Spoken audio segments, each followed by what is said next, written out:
Hello viewers, আসসালামু আলাইকুম। কেমন আছেন সবাই? আশা করি ভালো আছেন। ভিউয়ার্স, আজকে আমি আপনাদের দেখাবো যে আপনি ঘরে বসেই নির্বাচন অফিসে না গিয়ে আপনার এনআইডি কার্ডের যে কোনো তথ্য কিভাবে সংশোধন করতে পারবেন অনলাইনের মাধ্যমে, সে বিষয়ে বিস্তারিত আমি আপনাদেরকে আজকে জানাবো। তো ভিউয়ার্স, চলুন কথা না বাড়িয়ে কাজে চলে যাই।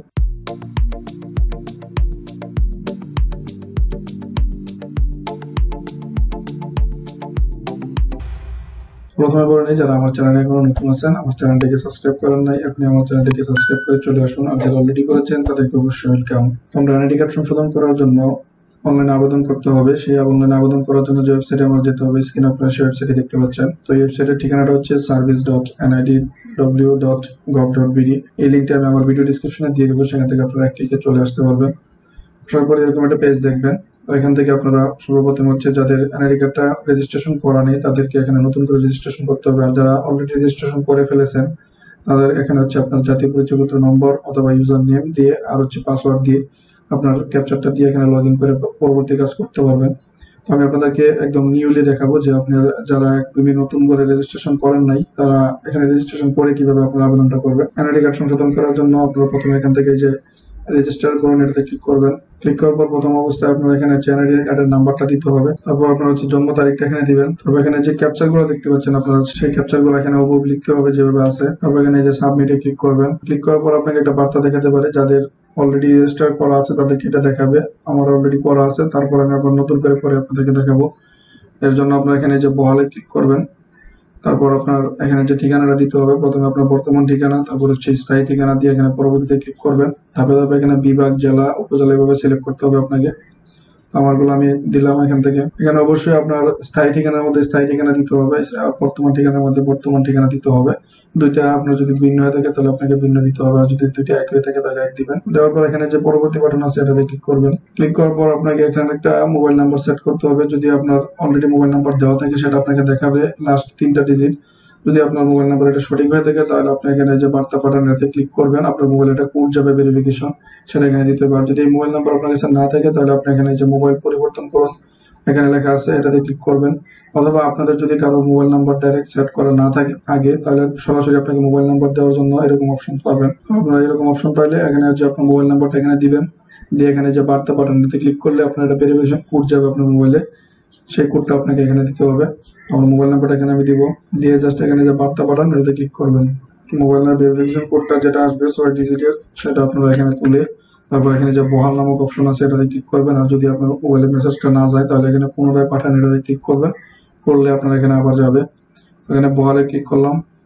তারপরে এরকম একটা কিউআর কোড আসবে, এখান থেকে আপনার ফেস ভেরিফাই করে তারপর আপনাকে ঢুকতে হবে। তো ফেস ভেরিফাইটা কিভাবে করতে হবে এ বিষয়ে আমার একটা ভিডিও দেওয়া আছে অলরেডি আমার চ্যানেলের মধ্যে, ওইটা আপনারা দেখে নেবেন, দেখে আপনারা এই ফেস ভেরিফাইটা করবেন। তো আমি এখন সরাসরি আপনাদেরকে এই ফেস ভেরিফাইটা কিভাবে করতে হয় সেটাতে দেখালাম না, কারণ এটা অনেক লম্বা প্রসেস। আপনার এটা করতে গেলে আমার ভিডিওটা অনেক লম্বা হয়ে যাবে। এখানে একটা এনআইডি ওয়ালেট নামক অ্যাপ আছে, এই অ্যাপটা আপনার মোবাইলে ইনস্টল করে তারপরে এই কাজটা করতে হয়। এই কিউআর কোডটা স্ক্যান করতে হবে, তারপর আপনার ফেস ভেরিফাই করতে হবে। তো বিস্তারিত আমার একটা ভিডিও আছে, সেটা আপনারা দেখে নেবেন, এই ভিডিও ডিসক্রিপশনে থাকবে, সেখান থেকে আপনারা এটা দেখে এই ধাপটা আপনারা কমপ্লিট করবেন।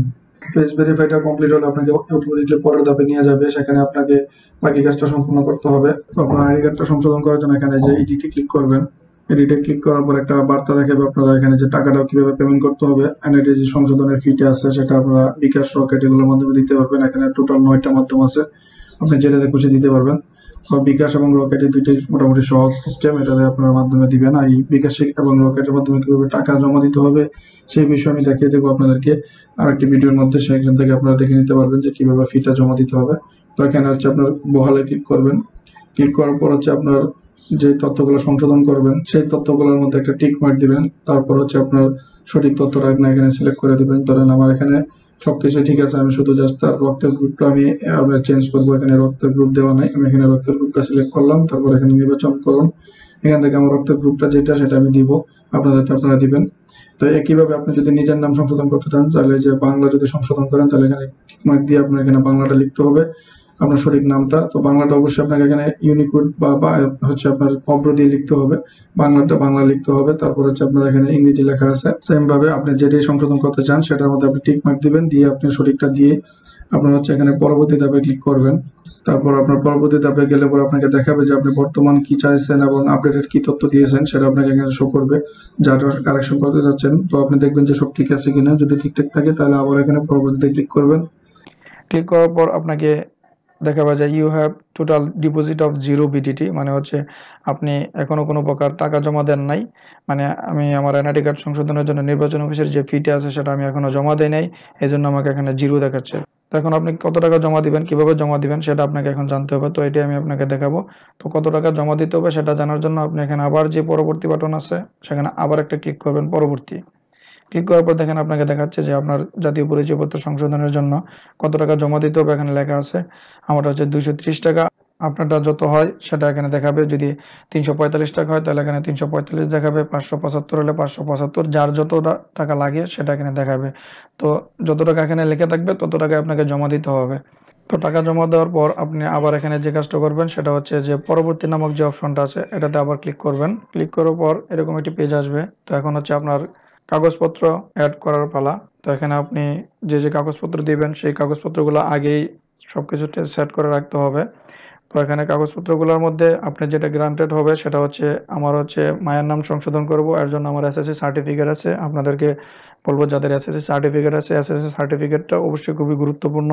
তো এসএসসি সার্টিফিকেট দিবেন আর হচ্ছে জন্ম নিবন্ধন দিবেন। এই দুটো জিনিস দিয়েই আপনার নিজের নাম, মায়ের নাম, বাবার নাম এগুলো কারেকশন করতে পারবেন। আর যদি মায়ের নাম, বাবার নাম কারেকশন করেন, এক্ষেত্রে আপনার মায়ের এবং বাবার আইডি কার্ড যদি আপনার সার্টিফিকেটের সাথে মিল থাকে তাহলে আপনারা মা বাবার আইডি কার্ডটাও এখানে দিতে পারেন। না দিলেও সমস্যা নাই, তবে দিলে ভালো। আর যদি আপনার সার্টিফিকেটের সাথে তাদের এনআইডি কার্ডটা মিল না থাকে তাহলে দেওয়ার দরকার নেই। তো আমি এখানে আমার ডকুমেন্টসগুলো অ্যাড করব। তারপর প্রথমে আমি দেবো হচ্ছে আমার এসএসসি সার্টিফিকেটটা। তো এখান থেকে আপনারা প্রথমে অপশনটা সিলেক্ট করবেন যে আপনি কোন কাগজটা আপলোড করতে যাচ্ছেন। তো আমি প্রথমে এসএসসির সার্টিফিকেট আপলোড করব। তাই এখান থেকে এসএসসি নামক একটি অপশন আছে, এটা আমি সিলেক্ট করব। এই যে এসএসসি, এটা সিলেক্ট করব। সিলেক্ট করে এখানে যে আপলোড বাটন আছে এটাতে ক্লিক করবেন। ক্লিক করার পর আপনার কম্পিউটারে চলে যাবেন। আপনি সেখান থেকে আপনার যে ফাইলটা স্ক্যান করে রাখছিলেন সেই ফাইলটা যেখানে আছে সেখান থেকে সেই ফাইলটা এখানে আপলোড করে দিবেন। তো এগুলো হচ্ছে আমার ফাইলগুলা। তো এখান থেকে আমি আগে এগুলো স্ক্যান করে রেখে দিয়েছিলাম এখানে। ওখান থেকে আমি হচ্ছে আমার যে এসএসসি সার্টিফিকেটটা সেটা এখানে আমি, তারপর হচ্ছে আমার এইচএসসি সার্টিফিকেট আছে আমি ওইটাও দিব। তো এর জন্য আপনি এখানে আবার ক্লিক করবেন। ক্লিক করার পর এখান থেকে এইচএসসি নামক যে অপশনটা আছে সেটা সিলেক্ট করবেন। সিলেক্ট করে আবার আগের মতো আপলোডে ক্লিক করবেন। আপলোডে ক্লিক করে আমার এইচএসসি সার্টিফিকেটটা এখান থেকে আমি দিয়ে দেবো। তারপর হচ্ছে আমার জন্ম নিবন্ধনটা দিব। এর জন্য এখান থেকে আপনারা সিলেক্ট করবেন হচ্ছে বার্থ সার্টিফিকেট। আমি একটা অপশন আছে এই যে বার্থ সার্টিফিকেট, এটাতে ক্লিক করলাম। ক্লিক করে আবার আগের মতোই আপলোডে ক্লিক করে বার্থ সার্টিফিকেটটা এখান থেকে আপলোড করে দিতে হবে। তারপর হচ্ছে আমার পাসপোর্ট আছে, তো আমি পাসপোর্টটা আমি এখান থেকে দিয়ে দিব। এর জন্য আমাকে এখান থেকে পাসপোর্ট নামক যে অপশনটা আছে সেটা সিলেক্ট করতে হবে। প্রথমে আমি পাসপোর্ট সিলেক্ট করলাম। তারপর আগের মতো এখানে আপলোডে ক্লিক করে পাসপোর্টের কপিটা দিয়ে দেবো। তো পাসপোর্ট দেওয়ার ক্ষেত্রে আপনাকে খেয়াল রাখতে হবে পাসপোর্টের যদি তথ্যগুলো আপনার সার্টিফিকেটের সাথে হুবহু মিল থাকে তাহলে দিবেন, যদি মিল না থাকে তাহলে দেওয়ার দরকার নেই। তো এখানে আমার ডকুমেন্টস আপলোড করা শেষ। তো এখানে আপনারা প্রশ্ন করতে পারেন যে আপনারা কোন কাজের জন্য কোন কোন ডকুমেন্টসগুলো লাগবে বা কি, এরকম অনেকেরই প্রশ্ন থাকে মনে। তো এই বিষয় নিয়ে আমার একটা ভিডিও দেওয়া আছে, আপনারা ভিডিও ডিসক্রিপশন চেক করলে আপনারা পেয়ে যাবেন সেই ভিডিওটা, সেখান থেকে দেখে নিতে পারবেন যে আপনারা কি কি সংশোধন করলে কোন কোন কাগজপত্রগুলো অ্যাড করতে হবে। এই বিষয়ে আমি খুব সুন্দর একটা নির্দেশনা দিয়েছি। তো এই সব কিছু কমপ্লিট করার পর আপনি যদি চেক করে দেখবেন যে সব কিছু ঠিকঠাক আছে কিনা, যদি ঠিকঠাক থাকে তাহলে এখানে পরবর্তীতে ক্লিক করবেন। ক্লিক করার পর আপনার আবেদনের একটা প্রিভিউ এখানে দেখতে পাবেন যে আপনি কি কি সংশোধন দিয়েছেন এবং কি কি ডকুমেন্টসগুলো আপলোড করেছেন, এগুলো একটু সব কিছু দেখে নেবেন আপনার ঠিকঠাক আছে কিনা। যদি সব ঠিকঠাক থাকে তাহলে এখানে সাবমিটে ক্লিক করবেন, আর যদি ভুল থাকে তাহলে এখানে পেছনে ক্লিক করে গিয়ে আবার সেটা সঠিক করে এডিট করে দিয়ে তারপর আপনি বাকি কাজটা কমপ্লিট করবেন। সাবমিটে ক্লিক করবো এখন আমার আবেদনটা। তো এখানে সাবমিট দিলাম। সাবমিটে ক্লিক করার পর আপনি আবার প্রথম পেজে চলে যাবেন, এরকম পেজে। তো এখান থেকে আপনারা প্রোফাইল নামক যে অপশনটা আছে এটাতে আবার ক্লিক করবেন। করার পর আপনার উপরে দেখতে পাবেন যে আপনার একটি অ্যাপ্লিকেশন পেন্ডিং রয়েছে এরকম লেখা থাকবে। তো মানে হচ্ছে আমি আবেদনটা জাস্ট খালি এখন সাবমিট করলাম মাত্র একটু আগে, তো এই জন্য এখানে পেন্ডিং দেখাচ্ছে। যখন আমার আবেদনটা অনুমোদিত হয়ে যাবে তখন আমি যে মোবাইল নাম্বারটা দিয়েছি সেই মোবাইল নাম্বারে এসএমএস চলে আসবে যে আবেদনটা পেন্ডিং থেকে অ্যাপ্রুভ হয়েছে, এবং এখানে লেখা থাকবে যে আপনার একটি অ্যাপ্লিকেশন অনুমোদিত হয়েছে এরকম লেখা থাকবে, এবং আপনি এখান থেকে আপনার এনআইডি কার্ডটা ডাউনলোড করে নিতে পারবেন। তো আমি যে আবেদনটা সাবমিট করেছি তার একটা কপি আমি যদি নিতে চাই, তাহলে এখান থেকে যে ডাউনলোড নামক অপশন আছে এটাতে ক্লিক করবেন। ক্লিক করার সাথে সাথে আপনার একটা পিডিএফ ফাইল ডাউনলোড হয়ে যাবে, যেটা হচ্ছে আপনার আবেদনের কপি। আপনারা দেখতে পাচ্ছেন এখানে যে কারেকশন ফর্ম, এটা আপনি একটু দেখাই আপনাদেরকে।